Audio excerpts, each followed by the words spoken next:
Je suis l'homme le plus heureux, les gars, le plus heureux du monde. J'ai même pas les mots pour expliquer à quel point je suis heureux, les gars. La France, ce soir, s'est fait botter le cul par l'Espagne, les gars. 2-0. France impuissant. A-dit, on a vu l'Espagne éteindre la France sur le terrain aujourd'hui, les gars. Français inexistants. Ils n'ont même pas réussi à inquiéter l'Espagne une seule fois dans le match. Waouh! Même pas un but. Vous n'avez pas honte, les Bleus. Jour de fête nationale, nous sommes le 14 juillet.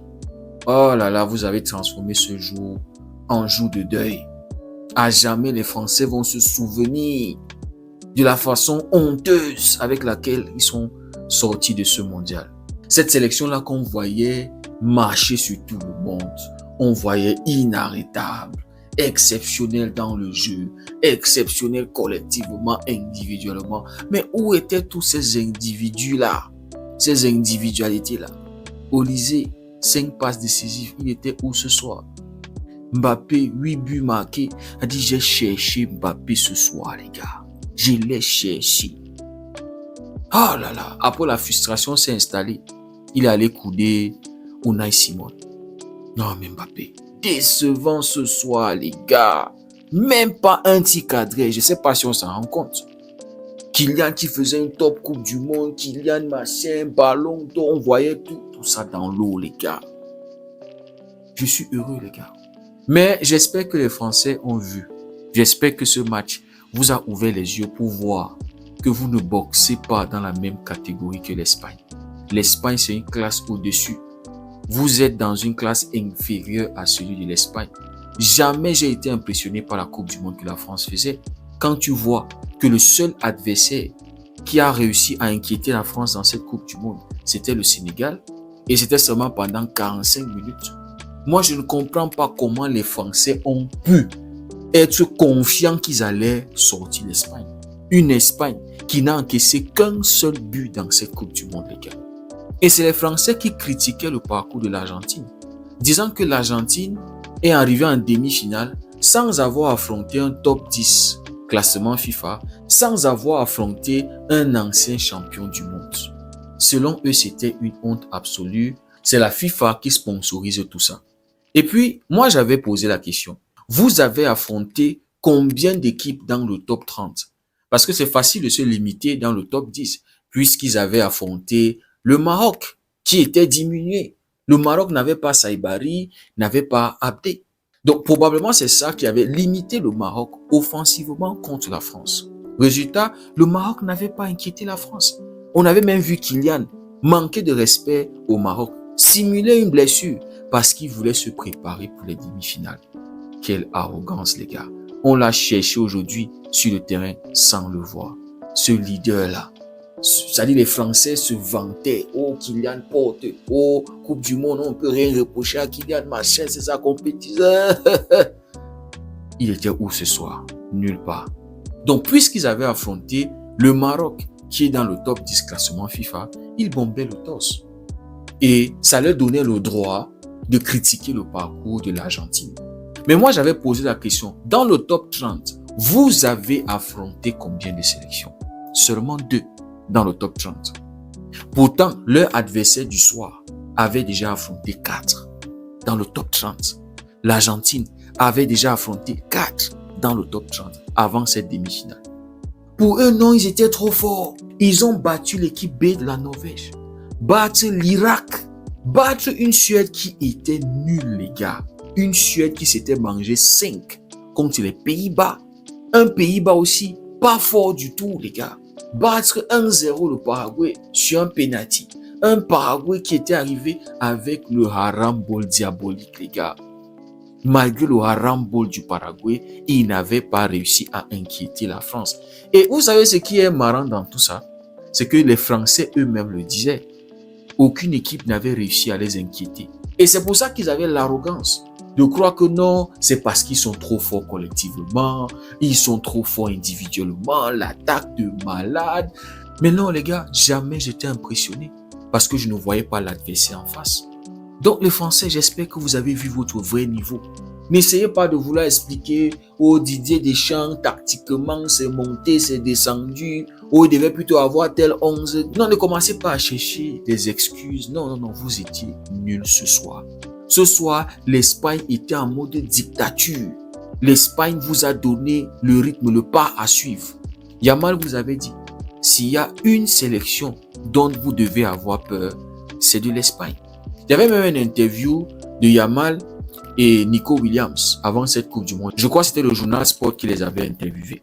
Et Nico Williams était tellement impressionné par les joueurs français. Yamal lui avait dit, frère, calme-toi. Nous aussi, on a des gars qui sont capables de battre cette France-là. Nous aussi, on a des top joueurs dans notre équipe. Arrête-moi ce truc où tu es en train de t'extasier, tu es en train de... On l'a vu ce soir, les gars. Yamal impliqué sur le premier but. L'intelligence de venir avec son corps pour récupérer une balle mal gérée par Lucas Digne. Les Français avant ce match avaient dit non, non, non, non, non, pas de plan anti-Yamal. Nous, on a des top gars chez nous, on a des top défenseurs. On va gérer Yamal. Mais on avait vu que les Français ce soir avaient peur de Yamal. Parce qu'à chaque fois qu'il touchait la balle, il y avait au moins 2-3 joueurs sur lui. Le marquage était très sérieux sur Lamine Yamal. Mais si vous n'avez pas peur de Yamal, il fallait le laisser seul avec Lucas Digne. Mais non, puisque vous paniquez, vous tremblez devant le petit Goat, qui n'est même pas en train de faire un top Coupe du Monde, les gars. Mais les amis, il réussit à être impactant. Il réussit à être décisif pour son équipe. Les 3 derniers matchs contre la France, il est décisif, les gars. Donc, Yamal va obtenir le penalty. Et c'est là où on voit aussi l'esprit collectif de Lamine Yamal. Bravo, petit. Là, c'est la maturité. On voit clairement que dans cette Coupe du Monde, comme il a dit, son objectif, ce n'est pas de se faire voir. Il n'a pas la pression parce que Mbappé claque des buts, Messi claque des buts, Bellingham consort. Il n'a pas cette pression-là. Lui, sa priorité, c'est le groupe. C'est qu'ils aillent jusqu'en finale. Et les voici en finale. C'est qu'ils accomplissent l'objectif de cette Coupe du Monde, qui est de remporter la Coupe du Monde. Et les voilà. Et puis, il va même marquer le 3e but. Mais bon, les gars, l'orge, franchement, cet orge-là, ça m'a terriblement fait mal. Donc, premier mi-temps, 1-0 pour l'Espagne. Moi, j'étais pas toujours tranquille, les gars, parce que deuxième mi-temps, tout peut changer. On avait vu la France revenir contre le Sénégal. Donc, moi, je m'attendais à ce que des changements allaient s'effectuer. Les Français allaient revenir avec une autre mentalité. Mais non, les amis, ce soir, la France était à maîtrisable. Regardez le travail collectif de l'Espagne, les amis, c'est exceptionnel. Milieu de terrain exceptionnel, Rodri, Fabian Ruiz, Dani Olmo. Olmo qui va être décisif sur le but de Pedro Porro, les gars. 1-2 entre lui et Pedro Porro. Dayou Upamecano. Non, c'était Yaourt Upamecano, les gars. Parce qu'il s'est fait boire comme un yaourt ce soir par Dani Olmo. Magnifique déviation d'Olmo. Pedro Porro derrière qui va te marquer son 2e but avec la sélection. Les 2 buts arrivés en phase éliminatoire de Coupe du Monde, les gars.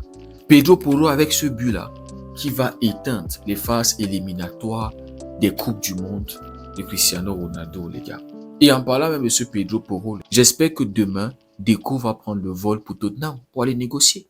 Parce qu'on voit comment entre lui et Lamine Yamal sur le côté, c'est très complémentaire, les gars. On voit aussi l'importance d'avoir les latéraux de classe mondiale dans son équipe. Tu as Cucurella de l'autre côté, tu as Pedro Porro, les gars. On a vu tout au long de cette Coupe du Monde comment ces gars-là ont impacté le jeu défensif et surtout offensivement, les gars. Il nous faut ça au Barça pour remporter la Champions League, les gars. Donc ce soir, l'armada offensif de la France était incapable de marquer un but contre une charnière centrale qui avait Laporte et Koulibaly. C'est-à-dire un petit de 19 ans, les gars. Les Madrilènes, là, qu'est-ce que vous avez à dire aujourd'hui de la Coupe du Monde que Koulibaly est en train de faire? Parce que c'est vous qui êtes en train de critiquer De La Fuente de ne pas avoir sélectionné Dean Huijsen. Mais j'espère que vous êtes en train d'apprécier la Coupe du Monde de Koulibaly, les gars. Patron. Et aussi Unai Simon, le match qu'il fait aujourd'hui. Je pense qu'il confirme ce soir pourquoi il est le number 1, les gars, de cette équipe-là. Il va intercepter 2 contre-attaques dangereuses de la France. S'il ne sort pas la première fois, Mbappé a un face-à-face. Et on sait comment Mbappé est dangereux dans le 1 contre 1. Et puis, deuxième intervention en deuxième mi-temps, les gars. Exceptionnel, le tonton ce soir. C'est-à-dire des actions comme ça là qui rassurent l'équipe, qui boostent mentalement l'équipe. Déjà que les Espagnols étaient préparés à fond pour ce match. Il y a même une balle là que Cucurella va retirer dans les pieds de Mbappé, juste dans la surface là, les gars. Yamal avait dit, la France, tremblez. C'est-à-dire quand vous pensez à l'Espagne, tremblez. Mais non, les Français étaient arrogants parce qu'ils avaient affronté l'Irak, ils avaient affronté le Paraguay, ils avaient affronté l'équipe B de la Norvège et ils avaient affronté un Maroc qui était diminué, les gars.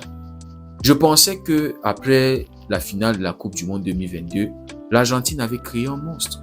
4 ans plus tard, on n'a pas ce monstre-là, les gars. Quelle déception. Saison catastrophique avec le Real Madrid. On se disait que, ok, Coupe du Monde, c'est sa compétition, il va nous régaler. Mais puisqu'il avait rencontré les faiblards, le gars avait claqué 8 buts, les gars. Ce soir, j'ai cherché Kylian. Il était où?